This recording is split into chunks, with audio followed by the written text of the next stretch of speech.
ఈ కస్టమర్ తోటి 1 our discussion అయిందండి. ఎందుకు అంటే ఈ కేక్ కస్టమైజ్ కేక్ అనమాట. కప్ కేక్స్ తోటి 2 షేప్ కావాలన్నారు. అలాగే పక్కనే 1.5 కేజీలో స్క్వేర్ కేక్ కావాలి అని చెప్పారు. ఈ 2 కూడా ఒకే కేక్ బోర్డ్ మీద కావాలి అని చెప్పారనమాట. సో ఫస్ట్ అయితే పాసిబుల్ అవుతుందా లేదా అనేది ఆలోచించి ఫైనల్గా కేక్ ఆర్డర్ అయితే తీసుకున్నాను.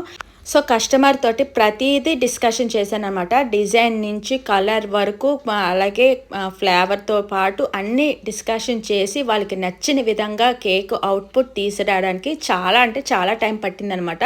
వాళ్ళ డిజైన్ కూడా పర్టికులర్గా ఇదే కావాలి అని ఒక ఫోటో అయితే పంపించారు. సో వాళ్ళని డిసప్పాయింట్ చేయకూడదని దట్టు అలాగే కేక్ పక్కనే ఆ ఫోటోని పెట్టుకొని ఫోటోలోని ఏదైతే డిజైన్స్ ఉన్నాయో సేమ్ టు సేమ్ తీసుకురావడానికి చాలా అంటే చాలా టైం పట్టిందనమాట. సో కలర్ ఆప్షన్ కూడా వాళ్ళు పర్టికులర్గా చెప్పారనమాట. ఇంత డీటెయిల్గా చెప్పిన తర్వాత కస్టమర్ని అస్సలు డిసప్పాయింట్ చేయకూడదు అనేసి నేను యాస్టీస్గా కేక్ని అయితే అలాగే తీసుకొచ్చాను. కప్ కేక్స్ మీద కూడా సేమ్ డిజైనే తీసుకొచ్చాను అనమాట. 2 షేప్ రావడానికి 9 కప్స్ అయితే పడతాయి. నేను అరేంజ్ చేసుకొని వాళ్ళకి చెప్పాను అనమాట. సో ఓకే అని చెప్పారు.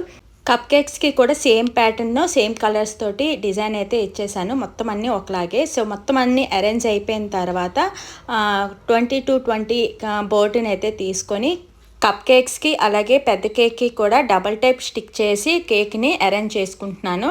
ముందు 2 షేప్ని అయితే ఇచ్చేసుకున్నాను అనమాట, డబుల్ టేప్తో అంటించేసి.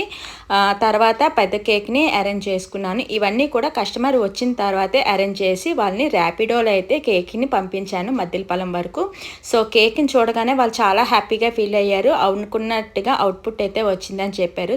కస్టమర్ అయితే చాలా హ్యాపీ. సో కస్టమర్ హ్యాపీ అయితే మేము కూడా హ్యాపీయే కదండి, మంచి రివ్యూ అయితే ఇచ్చారు. సో ఇలాంటి కస్టమైజ్ కేక్ మీకు కూడా కావాలి అంటే స్క్రీన్ మీద వాట్సాప్ నెంబర్ పెడతాను. ఆ నెంబర్కి అయితే వాట్సాప్ చేసేయండి. Bye bye.